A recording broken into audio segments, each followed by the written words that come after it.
we all have high hopes to shoot for the American record. You know, the American record was set in 2007 by Ryan Hall. 18 years ago. It's crazy how long that record has stood. That's a long time, and there's been a lot of changes, not only in training, but in like shoes and technology and hydration and fueling. And it's like, how has that record stood for so long? And well, it just shows that Ryan Hall really was one of the greatest.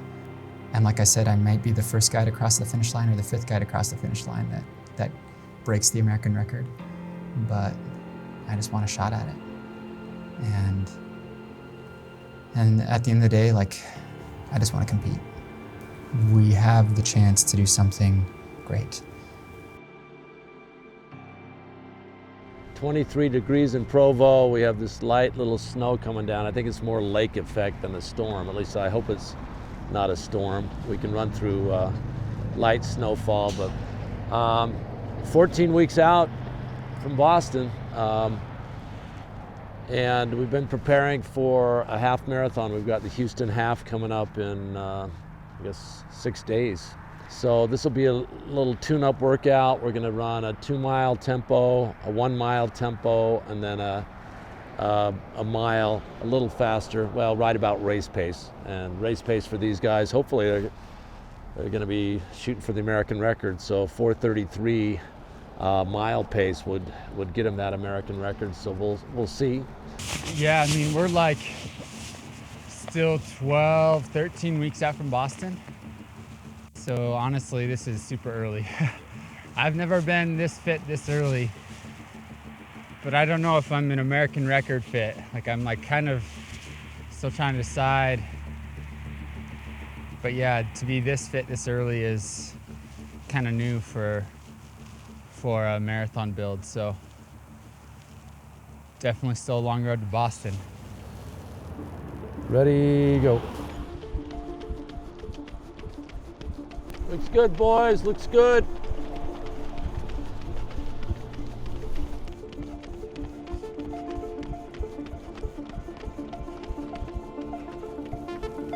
Good, good, good, good. 9:24.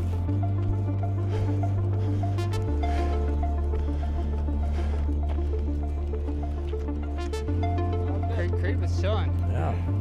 No, He looked back at the point. He's like, "What, Clay? Come on." Well, that too. I was talking about how quickly he was able to go to the bathroom and get back to us here. So that's a good thing. Here we go. Ready, go.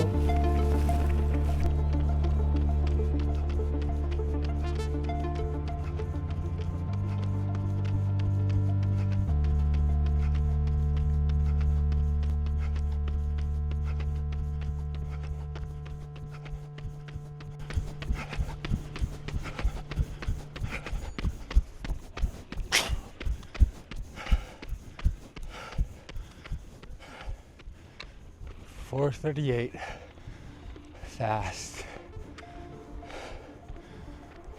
Yeah, after a big year in 2024, you could almost say that I've already, accomplished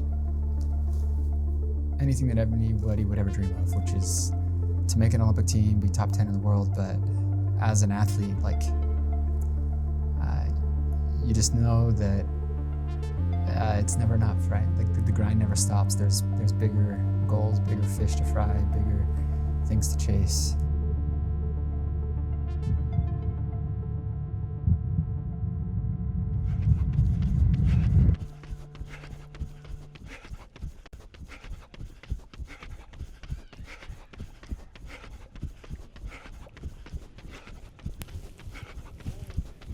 Gentlemen, feeling pretty good going into the half, buddy.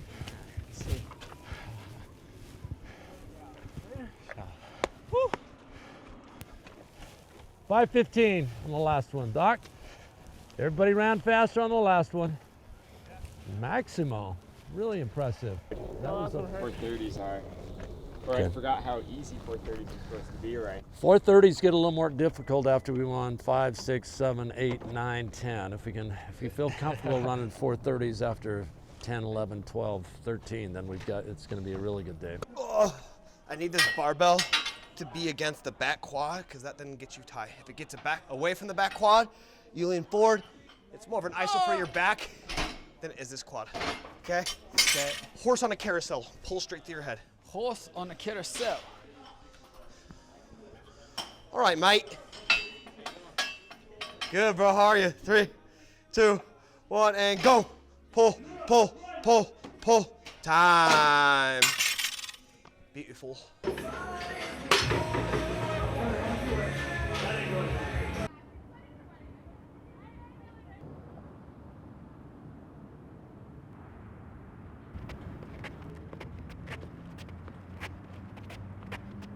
Kenneth Rooks, 2024 Paris Olympian and silver medalist in the steeplechase. Yep, true. And also fellow national champion, NCAA champion. No. We're introducing you. They already know who I am. One of my big goals is to run a fast 5K this winter, so I'll be over at BYU February 1st, run a 5K there. I'll run a mile this weekend at UW in Washington. And yeah, that's the next few things on the docket for me. Thanks. This is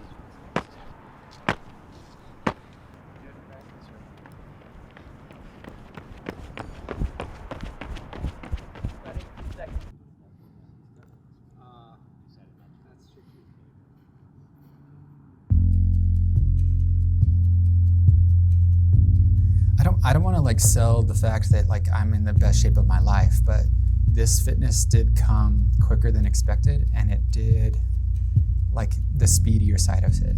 You know, I've always felt like strength was my strength, but you know, after doing these speed workouts on the track, like I almost feel like I'm a little bit sharper than I've ever been, and the strength may be, you know, what I get to build over the next couple months into Boston.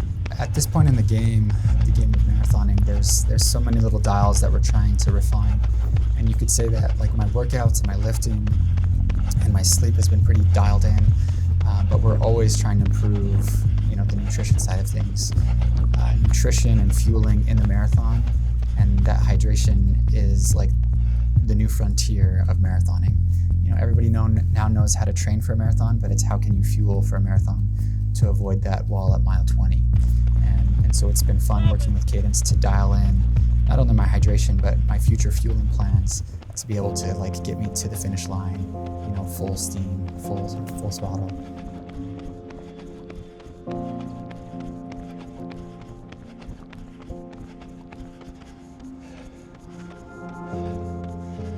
Got a little slow. 2:13.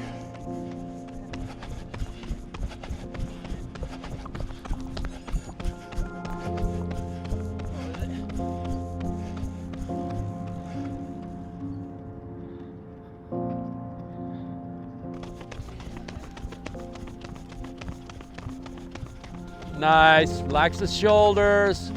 There we go, good. 60 flat. Your work is done. I just talked to Kira. She said when she ran that American record there for the marathon, it was a windy. It was about like that 9 to 15 miles per hour. And it's kind of the same thing, and out and back, it's kind of a big square. It's just a bigger square for the marathon. Yeah. So she said she felt the wind the whole way, pretty much. But she said the last couple miles is really protected and probably at your back. So. Yeah, that's the chia seed. Mom, is this chia seed? It's so good! Mom, is this chia seed? Happy birthday to you. Happy birthday to you. Happy birthday, dear Lucy. Happy birthday to you. Have ice cream or brownie cake? I know what brownie cake is. These brownie cake muffin cupcakes are really good. Ice cream's a little more better.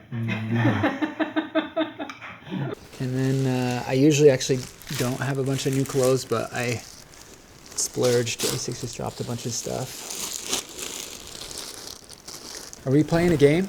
I'm ready. Oh. Crocodile. Yeah, I'll put that over for you. Sit. Oh, got the chicken.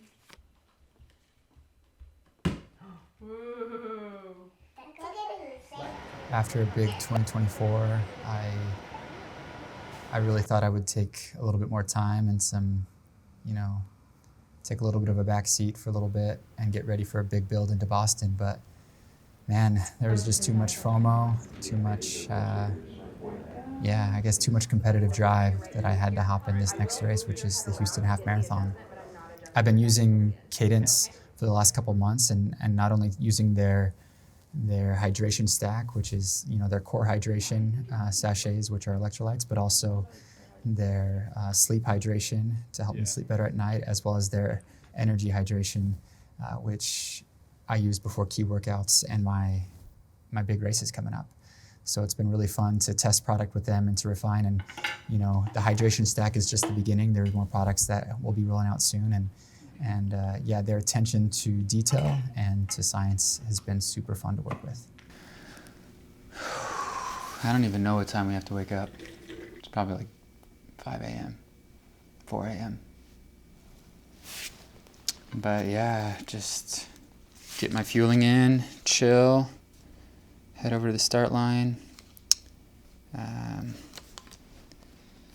then warm up for a couple miles, do my drills, strides, and then get ready to compete. Yeah, this is a great precursor for Boston. A lot of the guys that will be racing Boston will be here, and so it's always good to race your competitors and kind of feel out their strengths and weaknesses. My last couple races, I've definitely taken the more like methodical, calculated approach towards the race.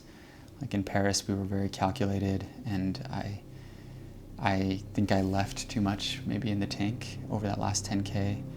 I kept trying to find people to pass, and nobody died, and I waited a little too long. We know I can run a calculated and methodical and well-executed race, but now we gotta back that up with like the competitiveness and the drive and the curiosity to see what I can really do. Before the light of a new day shines, the great city of Houston sparkles as we welcome elite runners from around the world.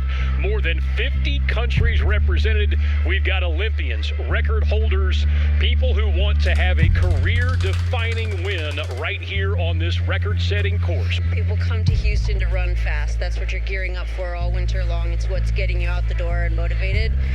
They're going to have to adjust and be adaptable here. So everyone thinks about records, but we have really great racers who are going to be in competitive moments, and that's going to be the shift. We'll probably see that. They might still run fast just because they're in a competition, and we hope to see just exciting races. The course is flat and it is fast. Right, especially the half marathon course, there's hardly a bump in that entire course. Our two best Olympians at 8th and 9th place at the Olympic Games, Clayton Young and Connor Mantz, decided to join up. Houston has a mythology about it. Even if you haven't run here, everybody in racing watches this race and they say to themselves, look at what's going on there. I want to be a part of it. And then the records fall year after year. With that, we are off. The Aramco Houston Half Marathon, the elite runners lead the way. Some people have shed layers, some have chosen not to do that. Really interesting, some of the strategy here. We talked to some of the elite field again at the press conference, some choosing to run in gloves only. Some admitted, I will run with a layer briefly just to get warm. And you see them beginning that journey in the half marathon. John, that's quite a pack.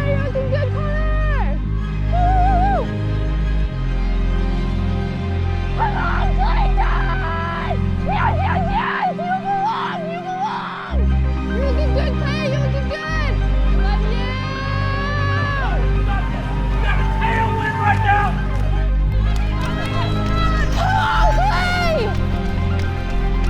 We love you, Clay! We love you, we love you!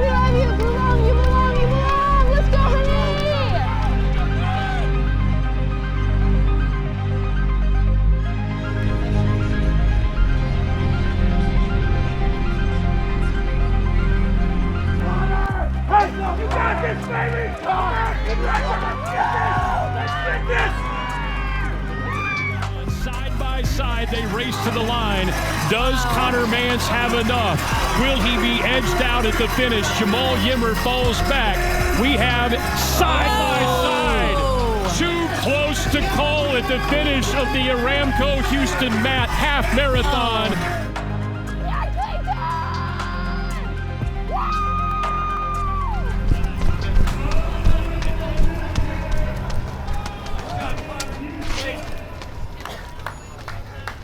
You get it? Yeah. American record? Yeah, I missed the win by about this much. Let me get you here. I got to focus on the time at the end. Got to sprint. You're good now. Hey, shot dude, way to go.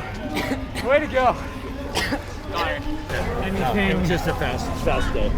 Oh. But nice PR still, right? Yeah. Hey, thanks, Joe. Thanks for when I was down and out, man. We fought back a bit, right? All right, we'll get this on. I committed, and then like 3 miles in, I was like, come on, just a mile at a time, but I just like knew I wouldn't be able to hold it. 13 weeks out. Really good spot 13 weeks out, but man, a lot of mixed feelings, to be honest. Mad props to Connor. Just going for it. It's 59-17. It's amazing. That's amazing.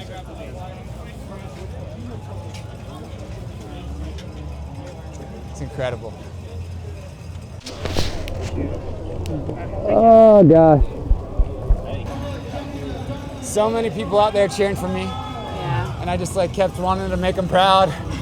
I was like, I know, I'm trying so hard. I just wanted them to know I was giving it my all. It was like, come on, I just didn't want to disappoint them, to be honest.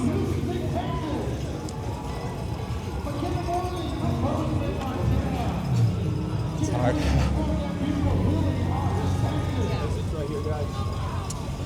That's hard. I'm like the only guy they're cheering for. I'm like, I'm trying. I mean, there was a Good battle, man. As ever. Just having flashbacks. Oh gosh, seriously. I got Clayton. I know. Of course I don't have. I'm sorry. Thanks.